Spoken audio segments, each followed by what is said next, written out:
আমার একটা পরামর্শ মনে রাখবেন, সালাম ফেরার পূর্বে কি বলবেন? রব্বির হামহুমা কামা রাব্বায়ানি সাগীরা। আরেকটা কথা মধ্য বলে নি, যেটা ভারী আর এটা সহজ, সেটা হলো এই, একজন সাহাবী এসে বলছেন, আল্লাহর নবী, আমার পিতা মারা গেছেন, ও তারাকা মালান, টাকা পয়সা ছেড়ে গেছেন, অলাম ইউসিনি, আমাকে কোনো উপদেশ দিয়ে যাননি,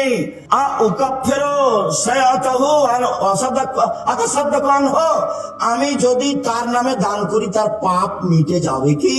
তার নাম। আল্লাহ রাসূল বলেন হ্যাঁ।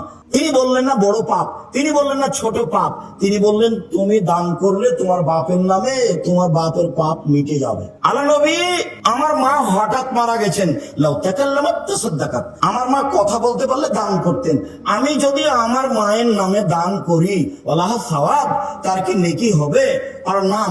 আল্লাহ রাসূল বলেন হ্যাঁ। সব বুখারী মুসলিমের হাদিস। তাহলে মরা বাপ মায়ের নামে একটা থাকলো দোয়া আর একটা থাকলো দান।